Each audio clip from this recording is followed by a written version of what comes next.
بسم اللہ الرحمن الرحیم۔ نواسہ رسول صلی اللہ علیہ وسلم کربلا کے میدان میں تنہا کھڑا ہے، ہونٹوں پر تشنگی کے کانٹے چبھ رہے ہیں، آسمان سے سورج آگ برسا رہا ہے، نینوا کے سینے سے فرات بہہ رہا تھا۔ آج نواسہ رسول کے علاوہ یہ پانی ہر شخص کے لیے عام ہے۔ امام علی مقام کے جانثار ایک ایک کر کے راہ حق میں توحید کی گواہی دیتے دیتے جام شہادت نوش کر چکے ہیں۔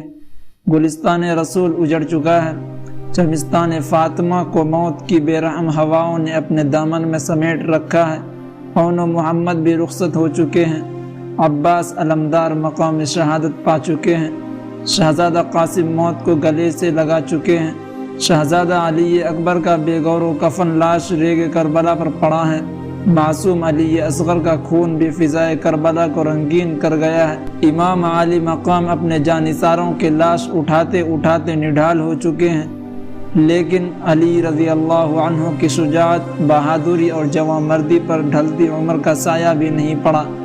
شیر خدا حضرت علی رضی اللہ عنہ کا شیر اپنے تمام اثاثے لٹانے کے بعد بھی استقامت کی تصویر بنا ہوا ہے۔ ایمان کی روشنی آنکھوں سے جھلک رہی ہے، چہرے پر اعتماد کا نور بکھرا ہوا ہے۔ گھوڑے پر سوار ہوتے ہیں، زینب رکاب تھامتی ہیں، امام علی مقام میدان کربلا میں تلوار لیے کھڑے ہیں، یزیدی عساکر پر خاموشی چھائی ہوئی ہے۔ فرزند شیر خدا کا سامنا کرنے سے ہر کوئی کترا رہا ہے، وہ جانتے ہیں کہ مد مقابل کون کھڑا ہے، نواسہ رسول کو پہچانتے ہیں، ان کی عظمت اور فضیلت سے آگاہ ہیں، انہیں معلوم ہے کہ ان کے پیغمبر صلی اللہ علیہ وسلم کا فرمان ہے کہ حسین مجھ سے ہے اور میں حسین سے ہوں۔ وہ جانتے ہیں کہ نبض حسین نبض رسول ہے، لیکن مصلحت پاؤں کی زنجیریں بنی ہوئی ہیں، مفادات نے ہونٹوں پر قفل ڈال رکھے ہیں، لالچ، حرص اور طمع نے ان کی آنکھوں پر پردہ ڈال رکھا ہے، اور وہ نواسہ رسول کو قتل کر کے دربار یزید میں مسند شاہی کا قرب حاصل کرنے کے آرزو مند ہیں۔ یزیدی لشکر میں سے کوئی نکل کر شہسوار کربلا کا مقابلہ کرنے کی جرأت نہ کر سکا۔ یزیدی لشکر نے جانثاران حسین رضی اللہ عنہ کی استقامت، شجاعت اور جرأت دیکھ کر انفرادی جنگ بند کر دی تھی۔ جب حسین مقتل میں آئے تو اجتماعی حملہ جاری تھا، لیکن پورا لشکر بھی اجتماعی طور پر نواسہ رسول پر حملہ کرنے سے ڈر رہا تھا، دور دور سے تیر چلاتے رہے، کئی گھنٹوں تک حسین رضی اللہ عنہ کے جسم پر تلوار کا زخم نہ لگا، کیونکہ قریب آ کر علی رضی اللہ عنہ کی شجاعت کے وارث سے جنگ کرنے کا کسی کو حوصلہ نہ ہوا۔ تیروں کی برسات میں امام علی مقام کا جسم اطہر چھلنی ہو گیا، زخموں سے چور امام پر چاروں طرف سے حملہ کیا گیا۔ شمع اور یزید کے بدبخت سپاہی قریب آ گئے، یک بارگی حسین رضی اللہ عنہ کو تلواروں کے نرغے میں لے لیا گیا۔ آخر مردانہ وار جنگ کرتے کرتے شہسوار کربلا گھوڑے سے نیچے آ گئے، نیزوں اور تلواروں سے بھی امام علی مقام کا جسم چھلنی کر دیا گیا۔ زندگی کا آخری لمحہ آ پہنچا، امام علی مقام نے دریافت فرمایا کہ کون سا وقت ہے؟ جواب ملا، نماز کا وقت ہے۔ فرمایا مجھے اپنے مولا کے حضور آخری سجدہ کر لینے دو۔ خون آلودہ ہاتھوں کے ساتھ تیمم کیا اور بارگاہ خداوندی میں سجدہ ریز ہو گئے۔ باری تعالیٰ، یہ زندگی تیری ہی دی ہوئی ہے، اسے تیری ہی راہ میں قربان کر رہا ہوں۔ اے خالق کائنات، میرا یہ آخری سجدہ قبول ہو۔ بدبخت شمر آگے بڑھا اور چاہا کہ امام علی مقام کا سر تن سے جدا کر دے، کہ حضرت امام حسین رضی اللہ عنہ نے کہا میرے قاتل، ذرا مجھے اپنا سینہ تو دکھا، کیونکہ میرے نانا نے مجھے جہنمی کی نشانی بتائی تھی۔ محمد بن عمر بن حسین بیان کرتے ہیں کہ ہم سیدنا امام حسین رضی اللہ عنہ کے ساتھ کربلا کے دربار پر موجود تھے، تو آپ رضی اللہ عنہ نے شمر کے سینے کی طرف دیکھا اور فرمایا اللہ اور اس کے رسول صلی اللہ علیہ وسلم نے سچ فرمایا ہے۔ رسول اللہ صلی اللہ علیہ وسلم نے فرمایا تھا کہ گویا میں اس سفید داغوں والے کتے کی طرف دیکھ رہا ہوں جو میرے اہل بیت کے خون میں منہ مار رہا ہے، اور شمر برس کے داغوں والا تھا۔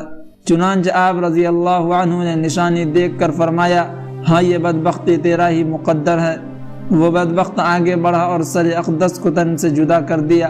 ادھر روح نے قفس عنصری سے پرواز کی، ادھر ندا آئی یا ایتھا النفس المطمئنہ ارجعی الی ربک راضیۃ مرضیہ، اے اطمینان پا جانے والے نفس، تو اپنے رب کی طرف اس حال میں لوٹ آ کہ تو اس کی رضا کا طالب بھی اور اس کی رضا کا مطلوب بھی، گویا اس کی رضا تیری مطلوب ہو اور تیری رضا اس کی مطلوب۔ حسین میں تجھ پر راضی ہو گیا، اے روح حسین میرے پاس لوٹ آ، جنت کے دروازے کھلے ہیں، حور و غلماں تیرے منتظر ہیں، قدسیان فلک تیرے انتظار میں ہیں۔ امام علی مقام اپنا سارا گھرانہ اللہ کی راہ میں قربان کر چکے ہیں، اسلام کی عزت و حرمت پر علی اصغر جیسے معصوم فرزند کی بھی قربانی دے چکے ہیں، اپنی جان کا نذرانہ دے کر توحید الہی کی گواہی دے چکے ہیں۔ آپ مقام صبر و رضا پر استقامت سے ڈٹے رہے۔ قدسیان فلک متحیر ہیں کہ پیکران صبر و رضا ایسے بھی ہوتے ہیں۔ امام علی مقام نے اپنے نانا اور ابا کے خون اور اپنی امی کے دودھ کی لاج رکھ لی۔ حسین کامیاب ہو گئے، حسینیت زندہ ہو گئی۔ واقعی یہ خانوادہ اور اس کا عالی وقار سربراہ اس ذبح عظیم کا سزاوار ہے۔ آج سیدنا ابراہیم علیہ السلام کی روح بھی رشک کر رہی تھی کہ یہ شرف بھی ان کی نسل کے ایک فرد فرید کے حصے میں آیا۔ حسین رضی اللہ عنہ اس عظیم کامیابی پر قدسیان فلک باشندگان کرہ ارضی کا سلام قبول ہو۔ حسین راہ خدا میں نذرانہ جان پیش کر کے اور ملوکیت اور آمریت کے اندھیروں میں اپنے خون کے چراغ روشن کر کے ذریت ابراہیم کی محافظت کی علامت بن گئے۔ شہادت عظمیٰ نے انہیں ولایت مصطفیٰ کا نشان بنا دیا۔ حسین رضی اللہ عنہ قیامت تک کے لیے اسلام کی حفاظت کا ستون بن گئے۔ شہادت حسین تاریخ انسانی کا ایک غیر معمولی واقعہ ہے کہ پیغمبر کے پیروکاروں نے اپنے نبی صلی اللہ علیہ وسلم کے نواسے کو بے دردی سے شہید کر کے اس کا سر اقدس نیزے پر سجایا۔ یہی نہیں، خاندان رسول کے شہزادوں اور اصحاب حسین کو بھی اپنے انتقام کا نشانہ بنا کر انہیں موت کے گھاٹ اتار دیا۔ ان کا جرم یہ تھا کہ وہ ایک فاسق اور فاجر کی بیعت کر کے دین میں تحریف کے مرتکب نہیں ہوئے تھے، انہوں نے اصولوں پر باطل کے ساتھ سمجھوتے سے صاف انکار کر دیا تھا۔ انہوں نے آمریت اور ملوکیت کے آگے سر تسلیم خم کرنے سے انکار کر دیا تھا۔ انہوں نے انسان کے بنیادی حقوق کے غاصبوں کی حکومت کی توثیق کرنے سے بزدلی نہیں دکھائی تھی۔ حسین ابن علی اور ان کے 72 جانثاروں کے خون سے کربلا کی ریت ہی سرخ نہیں ہوئی، بلکہ اس سرخی نے ہر چیز کو اپنی لپیٹ میں لے لیا۔ محدثین بیان کرتے ہیں کہ امام علی مقام کی شہادت پر نہ صرف دنیا روئی، زمین و آسمان نے بھی آنسو بہائے۔ شہادت حسین پر آسمان بھی نوحہ کنا تھا، انسان تو انسان، جنات نے بھی مظلوم کربلا کی نوحہ خوانی کی۔ محدثین بیان کرتے ہیں کہ نواسہ رسول صلی اللہ علیہ وسلم کی شہادت کے وقت بیت المقدس میں جو پتھر اٹھایا گیا اس کے نیچے سے خون نکلا۔ شہادت حسین کے بعد ملک شام میں بھی جس پتھر کو ہٹایا گیا اس کے نیچے سے خون کا چشمہ ابل پڑا۔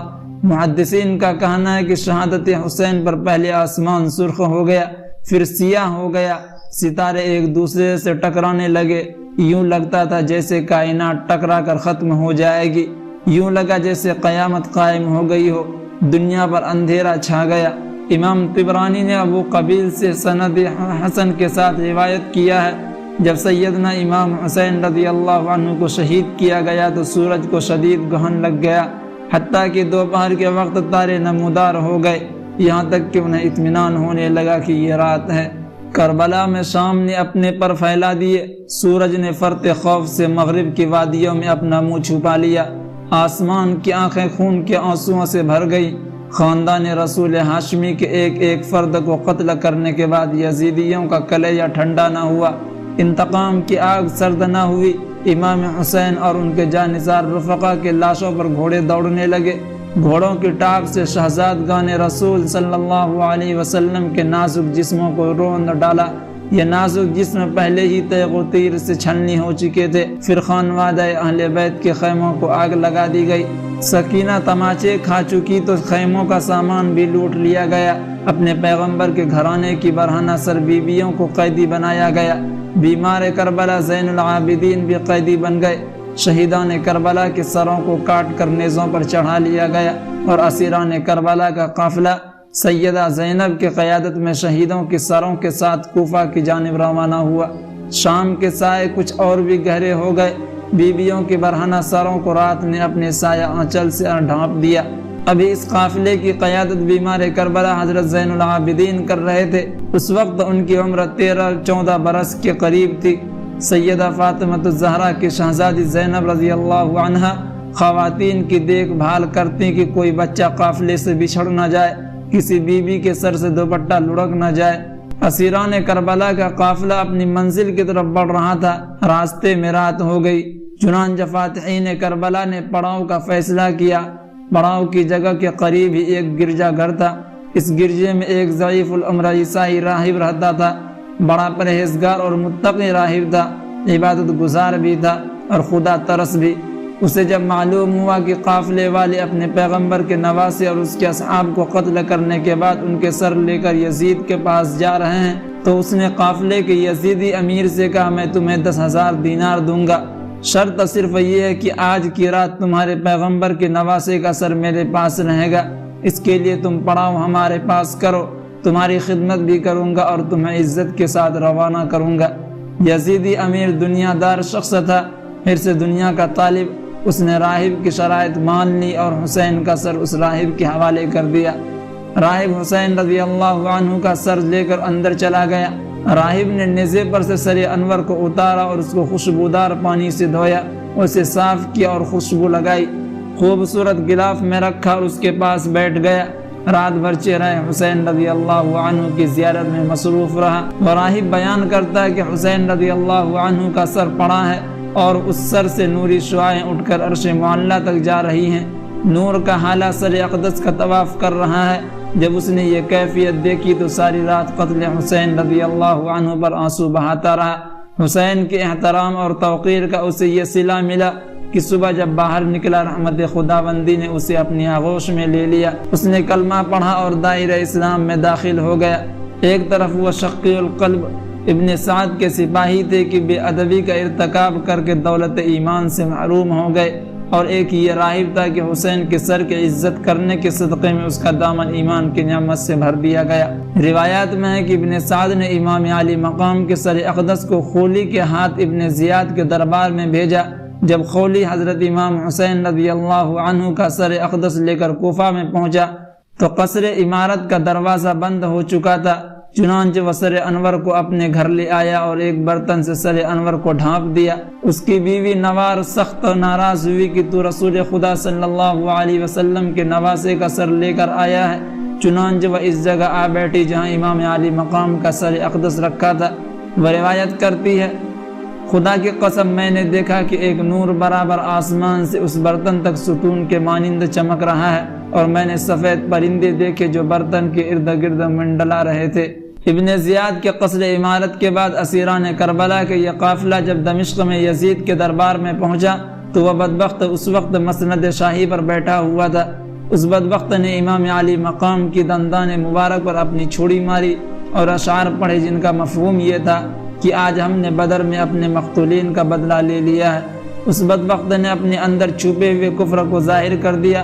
ابن زیاد کے دربار میں بھی اس قسم کے واقعات پیش آئے تھے۔